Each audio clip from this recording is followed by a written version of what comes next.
चली गई। ना धो के आ रहे, जिसके घर में बहू जाएगी तो ना धो के आएंगे लाश लेने। बेहोश पड़ी है वो लड़की और मुंह से झाग फेंक रही है। मैं और मेरा बड़ा भाई हम दोनों भगे हैं करावल नगर के लिए। समथिंग 1 महीने के करीब ड्रग्स दिए जा रहे थे चेक करने के लिए। तो उसमें डॉक्टरों ने कंफर्म करा कि इस लड़की को ड्रग्स जहर दिया गया।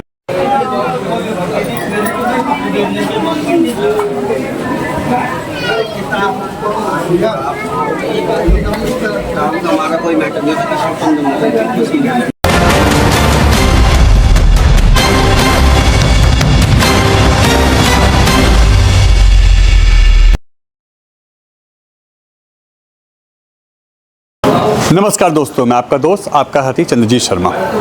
इस समय हम लोग खड़े हैं दिल्ली के करावल नगर विधानसभा के अंतर्गत आने वाले सादतपुर इलाके में, और यहाँ पे एक दिल दहलाने वाला मामला सामने आता है, जहाँ अभी फरवरी में एक बेटी की शादी करते हैं पिता, और अभी मुश्किल से 6 महीने होते हैं उसकी अंतिम क्रिया भी उनको करनी पड़ती है। आप सोचिए, और उसमें जो मामला खुल के आता है वो ससुराल पक्ष का आता है। ससुराल पक्ष जैसा परिवार का आरोप है, टॉर्चर कर रहा था, गाड़ी की डिमांड कर रहा था, और साथ ही साथ जैसा बताया जा रहा है, कई रिपोर्ट में ऐसा आया है, परिवार के जो दावे हैं कि उसको ड्रग्स दिया जा रहा था और स्लो पॉइजन दिया जा रहा था, जिससे करीब 1 महीने से लगातार उसकी हालत बिगड़ रही थी। जिस दिन ये मामला आते हैं, 3 तारीख को जब ये मामला आता है कि लड़की बेहोश होकर गिर गई है, उसके मुँह से झाग निकल रहा है, जब परिवार हॉस्पिटल लेके जाता है तो पता चलता है कि उसको 1 महीने से जहर दिया जा रहा था। आज ओवरडोज होने की वजह से यह चीज़ बिगड़ गई। अब परिवार का आरोप है कि सख्त से सख्त कार्रवाई हो इन पे, और यह मामला अब करावल नगर का है।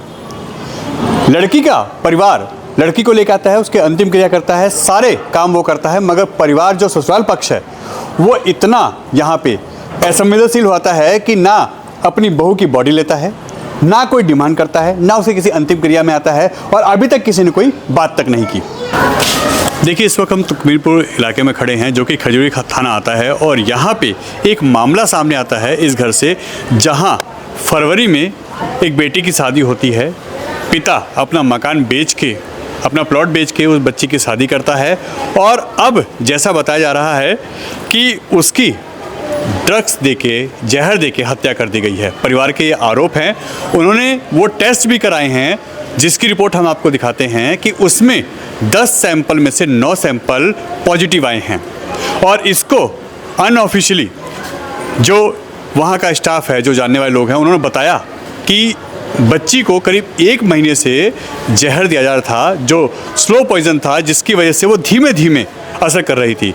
मगर जब 3 तारीख को संडे को ये मामला सामने आता है, तो उस दिन ओवरडोज, क्योंकि डॉक्टरों ने जब बताया इस चीज़ को परिवार को कि ओवरडोज दिया गया था, शायद इसी कारण से यह मामला बिगड़ा है, और पिछले 1 महीने से उसको इस तरीके का ड्रग दिया जा रहा था।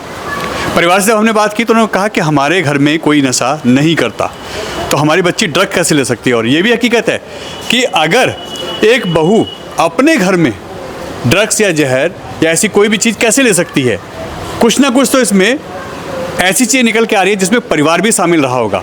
और इसमें कई चीज़ ऐसे आई हैं, ना परिवार ने इनकी परिवार से बात करी, ना क्लेम किया कि बहू को हम लेके जाएंगे, क्योंकि वो बहू थी उस घर की, जो करावल नगर थाना आता है, ये ससुराल लड़की का करावल नगर में था। उन्होंने कोई क्लेम नहीं किया कि बहू हम लेके जाएंगे, हम उसका अंतिम संस्कार करेंगे, और ना ही वो इस घर पे आते हैं। लड़की का परिवार उस बेटी को यहाँ लेके आता है, उसका अंतिम संस्कार करता है, सारे उसके कार्य जो हैं वो कर रहा है, और परिवार ना यहाँ आता है, ना अंतिम संस्कार करता है, ना बॉडी लेके आता है, और ना ही शमशान घाट पहुँचता है, और अभी तक किसी ने कोई बात नहीं की है। अब इसमें कई चीज़ें ऐसे निकल के आ रही हैं कि अगर लड़की के साथ ऐसी कोई बात आई तो उस किस चीज़ का वेट किया गया, परिवार जब तक आया नहीं वो लेके उसको हॉस्पिटल तक क्यों नहीं गए। सबसे पहले आपकी बहू थी, आपकी बेटी थी, तो आपने उसको बचाने की कोशिश क्यों नहीं की। क्या नाम है आपका जी? मेरा नाम जी जयप्रकाश है जी। क्या मामला था ये आपकी बेटी के साथ जो हुआ है, ये कब का मामला है, क्या है? सर ये पिछले संडे की बात है। मेरे पास में कॉल आई थी, मेरे पास क्या बच्चों के पास कॉल आई थी कि जी तो आपकी बेटी जो है बाथरूम में गिर गई है, बेहोश हो गई है और मुंह से झाग आ रहे हैं, ये बच्चे गए हैं। और उन्होंने ये भी बोला है कि भाई आप आ जाओ, हमसे उतर नहीं रही है ये लड़की, और आप लोग आ जाओ और इसको उतरवाओ और जैसे भी होता है देखते हैं। ये दोनों बच्चे गए हैं और जाने के बाद में इन्होंने देखा है वहाँ पे सिर्फ 2 ही आदमी थे, मतलब दोनों बाप बेटे थे और एक उनका देवर था लड़की का और सास थी, और बाप ने कोई हाथ वाथ नहीं लगाया और इन्होंने मिल मिला करके उस लड़की को नीचे उतारा है। उतारने के बाद में इन्होंने देखा ये घबरा गए बच्चे मेरे दोनों, जैसे तैसे और उसमें ऑटो में डाल करके सीधे मावी पे ले करके आए हैं। मावी वालों ने चेक किया, चेक करने के बाद में उन्होंने कर दिया मना, कहले जी यहाँ से इसको GTB ले जाओ, हमारे यहाँ कुछ नहीं होगा इसका। हम सीधे इसको GTB ले गए हैं। वो उसमें क्या नाम दामाद था और लड़की की सास थी ऑटो के अंदर, और जो उसका देवर है वो हमारे साथ बाइकों पे गया था। हम घर आए हैं, उनको भेज दिया हमने ऑटो में और हम बाइक उठा करके अपने घर आए। घर आकर के हेलमेट वगैरह लिए हैं, सीधे हॉस्पिटल पहुँचे। वहाँ जा कर के लड़की को एडमिट किया है इमरजेंसी के अंदर।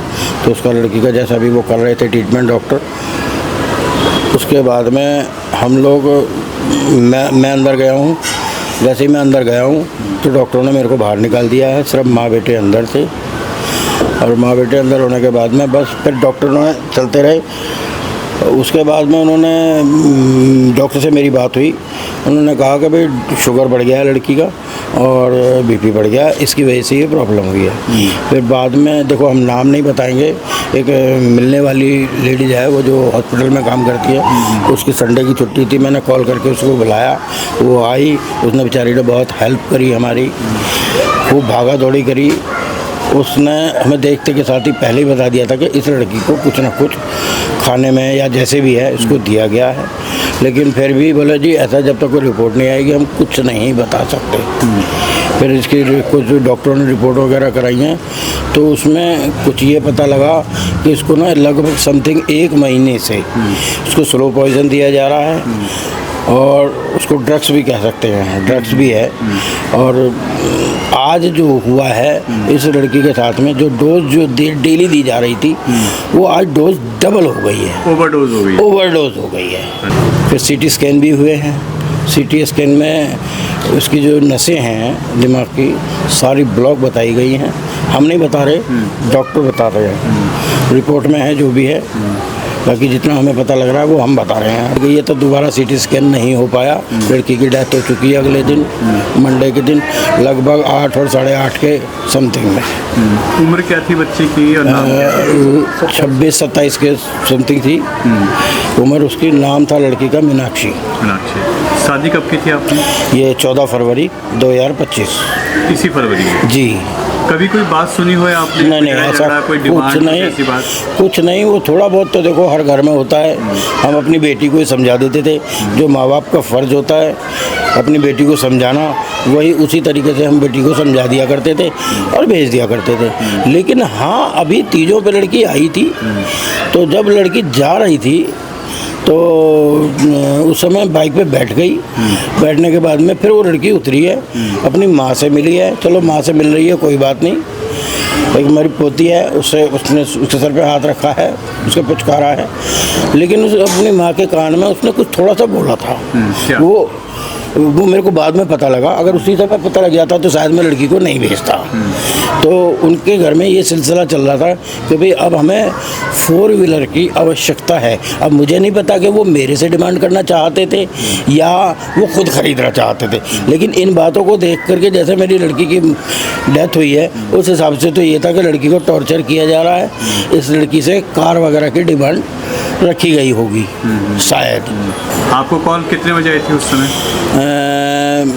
मेरे बेटे के पास ही आई थी कॉल, लगभग 8 के आसपास में।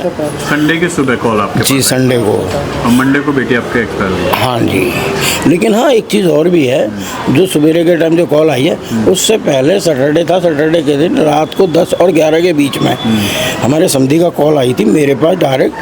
सिर्फ उसने हाय हेलो करी थी और उसने हालचाल पूछा, घर परिवार में सब कुशल मंगल है। हमने भी पूछा घर में परिवार में सब कुशल मंगल है, बस दोनों ने यही कहा कि ठीक है। अब हमें नहीं पता वो क्यों कॉल करी है, मुझे तो यही लगता है कि लड़की को उस दिन के अंदर टॉर्चर किया गया है। उसके ससुर ने इसलिए कॉल करी हो कि भाई लड़की ने कॉल कहीं अपने मायके में कॉल ना करी हो। बेटी बात करती थी आपसे बराबर? हाँ, देखो मेरे से कम करती थी, भाइयों से फोन आते थे? हाँ, फ़ोन आते थे, लेकिन अभी 1 महीने से फ़ोन जो आते थे ना, वो क्या है कि लड़की का फ़ोन अब उन्होंने अपने पास रख लिया था। एक लड़की का फोन रख लेता था? हाँ, जब भी कोई कॉल होती थी या तो लड़के के सामने होती थी, मतलब अकेले में लड़की कोई बात नहीं कर सकती थी समथिंग 1 महीने से। मतलब 1 महीने से कुछ ना कुछ गड़बड़ थी? हाँ, चल रही थी। अब इन चीज़ों को देख करके, लेकिन हमने कभी इन चीज़ों पे गौर नहीं करी, इग्नोर करते रहे। चलो घर परिवार में हो सकता है थोड़ा बहुत तल्ला हो कुछ। कितने बजे आपके पास कॉल आती है और क्या पोजीशन बताई गई इस वक्त? ये मेरे पास 6:45-7 बजे के करीब में कॉल आई थी मेरे पास, मेरी छोटी बहन की। मैं सो रहा था उस टाइम पे, संडे का दिन था, कि अंकित तेरे जीजा तो नहीं आए? मैं कहा बहन क्या बात हो गई? मैं कहा बता। कह रही कुछ नहीं, एक बार तू नीचे देख। क्या? मैं 3rd फ्लोर से नीचे उतर के आया था, थोड़ा सा जो भी 1-2 मिनट लगे। मैंने देखा मम्मी पापा चाय पी रहे हैं। मैं कहा मम्मी जीजा तो नहीं आए? कह रहे कौन से? मैं कहा छोटे वाले। कह रहे यहाँ तो नहीं आए। मैं कहा ऐसा बात है, फ़ोन आया। मैं ऊपर गया, बहन का दोबारा कॉल आया हुआ था, मैंने कॉल उठाया। कह रहे तेरे जीजा आ गए हैं। मैं कहा अच्छा। मैं कहा बात बता क्या बात होगी? कह रही कुछ नहीं, तू रख दे, सो जा तू। ठीक है। उसके बाद मैं सो गया दोबारा। 7:06 पे मेरे पास मैसेज आया है जीजा जी का कि गुड मॉर्निंग भैया। मैं सो गया, रिप्लाई नहीं कर पाया। तो उसके बाद उनका कॉल आता है कि भैया ठीक हो? मगर हाँ जी बढ़िया, तुम बताओ। ऐसे बात है। मगर ठीक है जी। कह रहे आप है ना, आज मेरे पापा की दुकान बंद है, पापा घर पे ही है, आज तुम अपने पापा को लेके और मैं 12 बजे तक घर आ जाना, कुछ बात करनी है। मैं कहा बात बताओ क्या बात करनी है मेरे को? की बात है ये संडे की, उसी दिन की बात है। हाँ, उसी दिन की बात है ये, संडे की। मैं कहा बात बताओ क्या है? कह रहे नहीं तुम 12 बजे तक आना, घर पे बात करेंगे। मैं कहा ठीक है जी, बात कर लेंगे। मैंने इधर, ये बात तो अभी पहुंची नहीं थी तब तक पापा के। उसके 15-20 मिनट बाद फिर कॉल आती है कि भैया एक बात बताओ, मीनाक्षी को दौरे पड़ते थे क्या? मैं कहा आज तक लड़के को दौरे क्या, बुखार तक नहीं हुआ था इतना। कह रहे नहीं, तब अभी 1 महीने रह के आई थी तो कह रहे थे उसकी आंख चढ़ गई है वो। मैं कहा उस टाइम पे वो बीपी लो हुआ था, प्रेग्नेंट में बीपी लो हो जाता है। और पापा मेरे दुकान पे जाके बाइक पे बैठा के लेके गए, कोई पीछे पकड़ के नहीं लेके गया। तो वो उसका बीपी लो हुआ था, नॉर्मल थी, ठीक थी। कह रहे अच्छा। मैं क्या बात हो? कह रहे बेहोश हो गई वो बाथरूम में। मैं पानी वानी गिरो, होश में आ जाएगी। फिर दोबारा कॉल आता है, भैया तुम निकले नहीं, बेहोश पड़ी है वो लड़की और मुँह से झाग फेंक रही है। मैं और मेरा बड़ा भाई हम दोनों भगे हैं करावल नगर के लिए, फुल स्पीड में, जितनी भी तेज़ हो सकता भगे हम। उन्होंने बेड पे लेटा रखी थी। बेड पे लेटाने के बाद 2 पड़ोसी थे, एक लेडीज़ थी, एक उसकी सास थी और एक उनका आदमी था। नीचे ससुर बैठा था, मतलब ऐसे ही, उसने कोई रिस्पॉन्स नहीं था ससुर का। बाहर देवर खड़ा था, हमारा इंतज़ार कर रहा था। मैं ऊपर पहुंचा हूँ, तब लड़की को नीचे उतरवा के लेके आया हूँ। ऑटो में बैठाया, ऑटो में से मावी पे लेके आया। मावी ने जवाब दे दिया कि GTV ले जाओ। GTV में इमरजेंसी में इधर उधर हम भागे। इमरजेंसी वाले कभी उस डॉक्टर के पास, कभी उस डॉक्टर के पास भेजा, कुछ नहीं हुआ। फिर एक 259 नंबर B में भर्ती करा था इमरजेंसी में। उन्होंने 1 बजे के करीब वेंटिलेटर पे चढ़ा दिया। जो अभी बताया पापा ने, एक लेडीज़ थी, उन्हें स्टाफ की उन्हें बुलाया जानकारी में, किट लिखी थी एक डॉक्टर ने। हमने पूरी GTV के सारे मेडिकल छान मारे, कहीं नहीं मिली। लोकनायक के, दरियागंज पूरा छान मारा, कहीं नहीं मिली। तो वो भाई गया था किट लेने, लाया, उसमें पता पड़ी कि इसमें हैवी डोज, मतलब समथिंग 1 महीने के करीब 10,000 की किट लेके आया था कि डोज वो दी जा रही थी, ड्रग्स दिए जा रहे थे चेक करने के लिए। तो उसमें डॉक्टरों ने कंफर्म करा कि इस लड़की को ड्रग्स जहर दिया गया है। और इस कितने टेस्ट पॉजिटिव आए थे उसके? 9 पॉजिटिव आए थे 10 में। 9 पॉजिटिव आए थे जी। 10 में से 9 पॉजिटिव आए थे। और यानी ये कंफर्म होता है उसमें जहर दिया गया, ड्रग्स दिया गया। जी जी। कभी ड्रग्स लेती थी बहन? कोई ऐसा? कभी ऐसे कुछ नहीं था, हमारी बहन कभी कोई नशा कुछ नहीं, ऐसा नहीं, हमारे घर में ही नहीं करता कोई, नहीं ऐसा कुछ नहीं था। परिवार ने उसका, मतलब उनके, आपके जीजा ने और आपके उन बहन की सास ससुर ने कितनी हेल्प की आप लोगों की उस समय? कोई हेल्प नहीं करी जी उन्होंने हमारी। इस ससुर तो मैं कह रहा हूँ, जिस दिन हम लड़की को भर्ती करा शाम को 5 बजे पहुँचा है। सुबह की घटना है, शाम को 5 बजे पहुँचे? हाँ जी, सुबह की घटना, शाम को 5 बजे पहुँचे हॉस्पिटल में। और पति? पति साथ में गए थे, एडमिट करवाया था क्योंकि उन्हीं का काम था, हमारे साइन वाइन नहीं होते, तो वही अंदर आए थे, हम अंदर जा रहे थे, हमें बाहर निकाल दिया जा रहा था। बिल्कुल ये था हमारे तो साथ। आप लोगों ने उसका ट्रीटमेंट कराने की कहीं और सोची थी? ट्रीटमेंट उनके ससुर ने बोला था शाम को कि प्राइवेट में भर्ती कराएंगे हम। मैं कहा तो प्राइवेट में भर्ती कराएं, मैं कहा एक काम करते हैं, अभी हम निकालते नहीं, हम 4-5 हॉस्पिटल में जाके पता करेंगे। हाँ। उन्होंने बोला मैक्स में भर्ती कराएंगे। मैं कहा ठीक है, हम मैक्स में बात करके आते हैं। मैक्स वालों ने बोला कि ले तो लेंगे लेकिन यहाँ पे बेड खाली नहीं है, वेंटिलेटर पे है, बेड खाली नहीं है आईसीयू का। कोई बात नहीं, हम दूसरा हॉस्पिटल में गए, उसमें नाम ध्यान नहीं आ रहा, मेट्रो ने बोला कि हम प्रेग्नेंट लेडी लेते नहीं है, ये वाला केस लेंगे नहीं हम। फिर उसके बाद निर्माण विहार में कोई मलिक हॉस्पिटल है, मलिक रेडिक्स करके, वहाँ गए हम। वहाँ पे उन्होंने बात करी मेरे सामने, जो बोला ना जीजा जी ने कि लड़की ने कोकिन लिया है। कोकिन लिया है? कोकिन लिया है, ये वहाँ पे बोला? ये वहाँ पे बोला है। मैं कहा चलो मुंह से निकल गया होगा, कोई बात नहीं। फिर हम दूसरा हॉस्पिटल में गए यशोदा में, वहाँ पे भी यही बात बोली कि लड़की ने कोकिन लिया है। मैंने कहा जीजा जी ये कोकिन आप जानते हो क्या होता है? कह रहे ड्रग्स होता है। मैं कहा ड्रग्स होता है? मैं कहा कहाँ से आया घर में कोकिन? कह रहे नहीं वो डॉक्टर साहब बता रहे कि कोकिन लिया है लड़की ने। मैं कहा ऐसा तो नहीं हो सकता, अब ये समझ में नहीं आ रही कोकिन आया कहाँ से। हमारी लड़की कोई ऐसा नशा तो करती नहीं थी ना, आज तक कोई ऐसी बातें हम नहीं करते, हम सिगरेट दारू हम किसी चीज़ का नशा नहीं करते जी।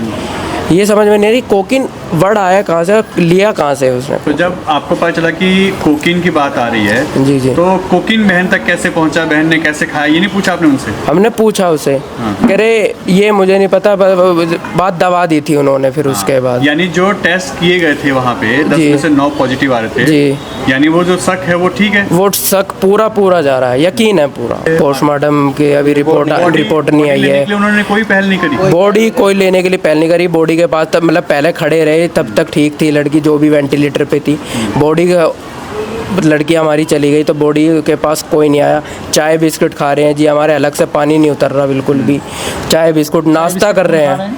उसके ससुर खुद आदमी, परिवार उसके वाले, सास ससुर देवर सब, ये हाल था उनका। हंस रहे जी, मौसा जी हंस रहा है, मामा हंस रहे हैं उनके, ये हुआ था उनके साथ। तो आप लोगों ने जब कहा कि भाई हम बॉडी लेके जाएंगे, हम अंत्येष्टि करेंगे, तो उन्होंने कहा नहीं कि बहू हमारी हम लेके जाएंगे? नहीं, उन्होंने कुछ नहीं कहा जी, कोई बात नहीं करी हमसे, आराम से आपको लान दिया जी। जो हमने मोचरी में रात को 2 बजे के करीब बॉडी पहुंचाई थी, अगले दिन हमें से बोल दिया था कि तुम जाओ कल आना, ऐसे ऐसे करके। हम अगले दिन आए, वो हमसे बाद में पहुंचे थे। पूरे दिन बैठे रहे, हमने भाग दौड़, फाइल वाइल जो भी होता है पोस्टमार्टम का पेपर वर्क होता है वो हमने करवाया। उन्होंने हमसे एक ये नहीं पूछी कि आके क्या क्या हमें करना है क्या नहीं करना, चुपचाप वहीं बैठे रहे, उनके चाय बिस्कुट चलते रहे वहाँ पे। 14 फरवरी की शादी थी मेरी बच्ची की। इसी साल? जी। ये बताइए, आपकी बेटी ने बताया कि कुछ डिमांड की गई है? सर उसके ससुर का फ़ोन आया, मैंने बेटी को विदा कर रही थी। मेरी बेटी बैठती ने उतर कर यहाँ की दोनों बच्चों को प्यार करा।